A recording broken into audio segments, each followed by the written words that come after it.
പ്രിയപ്പെട്ടവരെ, ഈ വരുന്ന നവംബർ 4 മുതൽ നമ്മുടെ വീടുകളിൽ ഇന്ത്യൻ ഇലക്ഷൻ കമ്മീഷൻ സന്ദർശനം നടത്തുന്നു. ഇലക്ഷൻ കമ്മീഷൻ പ്രതിനിധിയായ ബൂത്ത് ലെവൽ ഓഫീസർ ആയിരിക്കും സന്ദർശനം നടത്തുന്നത്. അദ്ദേഹം എന്താണ് ചെയ്യുന്നതെന്ന് പറഞ്ഞു തരാം.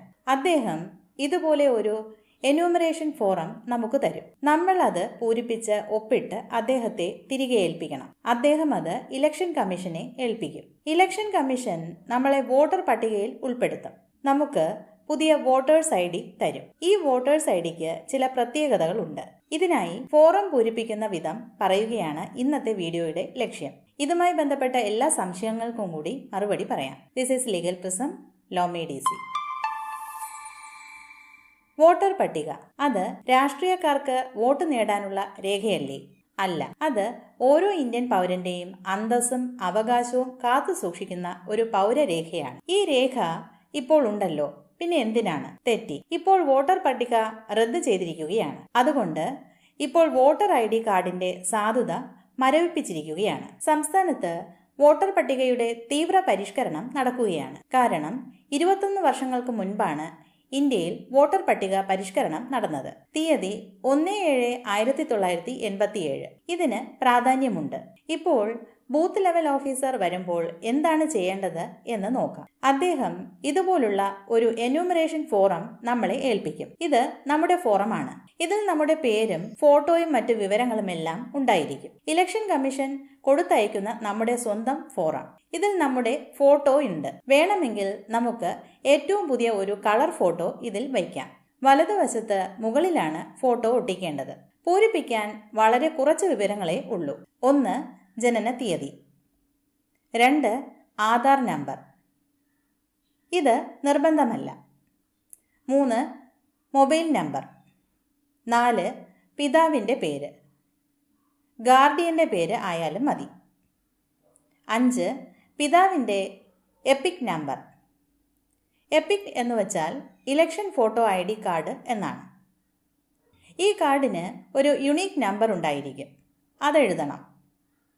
ഇതും കമ്പൽസറി അല്ല, ഉണ്ടെങ്കിൽ എഴുതാം. 6. മാതാവിൻ്റെ പേര്. 7. മാതാവിൻ്റെ ID കാർഡ് നമ്പർ. 8. പങ്കാളി ഉണ്ടെങ്കിൽ പേര്. 9. പങ്കാളിയുടെ ID കാർഡ് നമ്പർ. ഇനി താഴെ 2 കോളങ്ങൾ കാണാം. അവിടെ ആദ്യ കോളത്തിൽ നിലവിലെ വോട്ടേഴ്സ് ലിസ്റ്റിൽ ഉൾപ്പെട്ടിരിക്കുന്നവർ അവരുടെ വിവരം ആ പട്ടിക നോക്കി എഴുതണം. വലതുവശത്തുള്ള കോളത്തിൽ ഒരു ബന്ധുവിൻ്റെ വിവരമാണ് നൽകേണ്ടത്. അത് എവിടെ നിന്ന് കിട്ടും എന്ന് ചോദിച്ചാൽ ഇപ്പോൾ മരവിപ്പിച്ചിരിക്കുന്ന പട്ടികയിൽ നിന്നും കിട്ടും.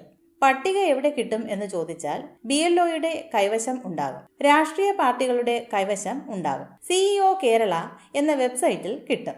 അത് നോക്കി നമ്മുടെ പേര്, കാർഡ് നമ്പർ, ബന്ധുവിൻ്റെ പേര്, ബന്ധം, ജില്ല, സംസ്ഥാനം, മണ്ഡലം, പാർട്ട്, ക്രമനമ്പർ എന്നിവ എഴുതണം.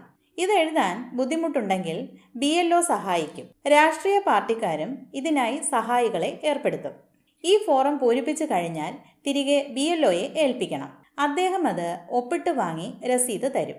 രസീത് എന്ന് പറഞ്ഞാൽ ഇതേ ഫോറത്തിന്റെ ഒരു കോപ്പിയിൽ ഒപ്പിട്ട് തരും എന്നാണ് മനസ്സിലാക്കുന്നത്. ഈ ഫോറം പൂരിപ്പിച്ച് ഫോട്ടോ ഉണ്ടെങ്കിൽ ഒട്ടിച്ച് നൽകിയാൽ മതിയാകും. മറ്റൊരു രേഖയും നൽകേണ്ടതില്ല. പൂരിപ്പിച്ച് നൽകുന്ന വിവരങ്ങൾ സത്യമായിരിക്കണം. സത്യം എന്ന് വെച്ചാൽ മറ്റൊരു രാജ്യത്തും പൗരത്വം നേടിയവരാകരുത്. അതുപോലെ ഇന്ത്യക്കകത്ത് മറ്റൊരിടത്തും വോട്ടർ പട്ടികയിൽ ഉൾപ്പെട്ടിരിക്കരുത്. ഇത് കമ്പൽസറിയാണ്. കളവായ വിവരം എഴുതിയാൽ പിടിക്കപ്പെടും, തീർച്ച. ഇത് നമ്മൾ തന്നെ ഒപ്പിടണമോ എന്ന് ചോദിച്ചാൽ കഴിവതും നമ്മൾ തന്നെ ഒപ്പിടണം. ഇവിടെ താമസമില്ലാത്തവർക്ക് കുടുംബത്തിലെ മുതിർന്ന അംഗത്തിന് ഒപ്പിടാം. അപ്പോൾ വിദേശത്ത് നിൽക്കുന്നവർക്ക് വേണ്ടി ഒപ്പിടാമോ? ഒപ്പിടാം. വിദേശത്ത് നിൽക്കുന്നതാണെന്ന് BLOയോട് പറയണം. അവർക്ക് കാർഡ് ഉടൻ കിട്ടില്ല. പാസ്പോർട്ട് ആയിരിക്കും അവരുടെ തിരിച്ചറിയൽ രേഖ. മരിച്ചുപോയവരുടെ പേരിൽ യാതൊരു കാരണവശാലും ഫോറം ഒപ്പിട്ട് നൽകരുത്. താമസം മാറിപ്പോയവരുടെ വിവരം BLOയോട് പറയണം. വിവാഹം കഴിച്ചു പോയവർക്കൊക്കെ ഇങ്ങനെ ഫോറം നൽകാം. പക്ഷേ വിവരം BLOയോട് പറയണം. ഈ ഫോറം നഷ്ടപ്പെടാതെ തിരികെ നൽകണം. തെറ്റി എഴുതിയാലും അത് വെട്ടി എഴുതിയാൽ മതി. വായിക്കാവുന്ന രീതിയിൽ വൃത്തിയായി പൂരിപ്പിക്കണം. പേരിലൊന്നും തെറ്റുവരാൻ പാടില്ല. വളരെ ശ്രദ്ധ വേണം. ആധാർ കാർഡിലെ പേരും ഇനിഷ്യലുമായിരിക്കും സാധാരണ ഇതിലും വരേണ്ടത്. കഴിവതും സ്വന്തമായി പൂരിപ്പിക്കുക. ഈ വോട്ടർ പട്ടിക പരിഷ്കരണത്തിൽ ഒരു വോട്ടറെയും ഒഴിവാക്കില്ല. എന്നാൽ മരണപ്പെട്ടവരെയും വിദേശ പൗരത്വമുള്ളവരെയും ഒഴിവാക്കും. ഇരട്ടിപ്പ് വന്നവർ ഒരു സ്ഥലത്ത് മാത്രമായി വോട്ടവകാശം ചുരുക്കണം. നമ്മൾ സ്ഥിരമായി അന്തി ഉറങ്ങുന്ന സ്ഥലത്തായിരിക്കും നമ്മുടെ ഡൊമിസൈൽ ഉണ്ടായിരിക്കുന്നത്. വോട്ടർ പട്ടിക നമ്മുടെ നാഷണാലിറ്റി, ഡൊമിസൈൽ ഇവയുമായി അഭേദ്യമായി ബന്ധപ്പെട്ടിരിക്കുന്നു. അതിനാൽ നമ്മുടെ സ്ഥിരതാമസ സ്ഥലത്തായിരിക്കും വോട്ടവകാശം ലഭിക്കുക. കുടുംബ വീട്ടിൽ പോയി വോട്ട് ചെയ്ത് മടങ്ങുന്ന രീതിയൊക്കെ മാറ്റേണ്ടി വരും. താമസ വീട് സ്ഥിരമായി പൂട്ടിക്കിടന്നാൽ ഫോറം അവിടെ ഇട്ടിട്ട് പോകുമെന്നാണ് അറിയുന്നത്. അതെടുത്ത് പൂരിപ്പിച്ച് ഉടൻ നൽകണം. 1 മാസമാണ് ഈ പരിഷ്കരണത്തിന് സമയം. അതിനുള്ളിൽ നൽകിയിരിക്കണം. അതത് ബൂത്ത് പരിധിയിൽ സ്ഥിരതാമസമുള്ളവർക്ക് അപ്പോൾ തന്നെ വോട്ടർ പട്ടികയിൽ ചേർത്ത് കിട്ടും. സ്ഥിരതാമസമില്ലാത്തവർക്ക് ഹിയറിംഗ് നടത്തിയായിരിക്കും പേര് ചേർക്കുക. യാതൊരു കാരണവശാലും ഒന്നിലധികം വോട്ടവകാശം അനുവദിക്കില്ല.